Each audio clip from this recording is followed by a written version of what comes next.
Our identity is not inside our body. Our identity is picked up by protein antennas on the surface of our cells. The body is like a television set, and there's a broadcast coming in. And the relevance about that is sometimes the television breaks, you say the television's dead. And I say, yeah, but is the broadcast still there? There's a number of studies of people who have heart transplants. And when they receive a transplant for somebody else, they start to pick up characteristics of the person who donated the heart. Now, some people say that's cellular memory. As a cellular biologist, I think you're giving great credit of memory to a cell. A cell is lucky to remember if it's a liver cell or a skin cell, not if it likes chicken McNuggets and beer. But the story I just want to emphasize is this: a young girl received a heart from another young girl. And once the heart was implanted, just shortly after, she had very vivid nightmares of being murdered. And they repeated themselves every night. And so finally, the doctor said, well, where did this heart come from? And it was from another girl who was murdered. And the relevance about that was the nightmares were so vivid that when the police questioned her about what she had seen, they were able to catch the killer. The point was, the heart cells are still having the self antennas of the person who has died. And so as long as the heart was still present, it was downloading the identity into that heart. And the relevance is, yes, the girl's dead, but she's still there. Why? Because if the heart has the receptors, it still shows that there's a source that's feeding this individual person. Between all this particular data, it is profoundly important to understand the nature of some quantum physics, energy fields, and identity, and that we are not in this body. We are being broadcast to this body. As a scientist, and not spiritual for 40 some years, and then in 1 minute after understanding the nature of the membrane, it's like 2 + 2 is 4.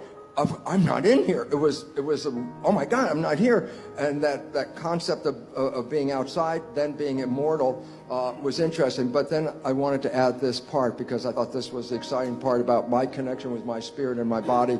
I asked myself as a scientist, I said, well, why have a body and a spirit? Why not just be spirit? The answer for that is this. This is a virtual reality suit. You jump into this suit, you drive it around. The experiences of this suit are sent back to source. That's where we start to recognize your brain activity is not contained in your head. You can use magnetoencephalograph probes outside of your head, and you can read your brain activity. So you're broadcasting back to the field. And that's why we can see a sunset. We can taste that chocolate. We can smell that rose. We came here to experience life and to create.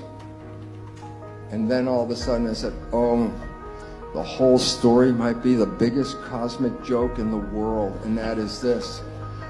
We have been told that when we die, if we did a good job on planet Earth, we can go to heaven.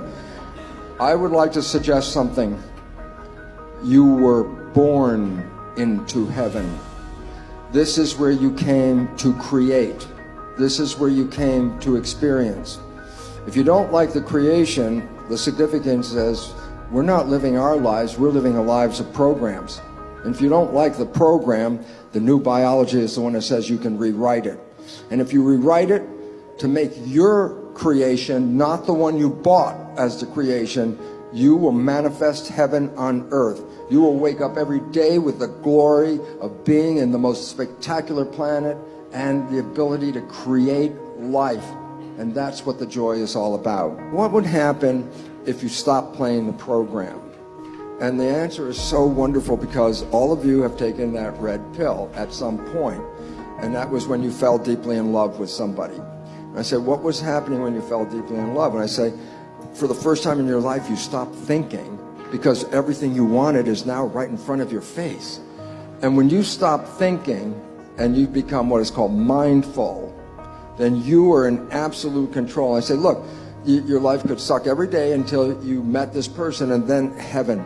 In 24 hours later, you can experience heaven.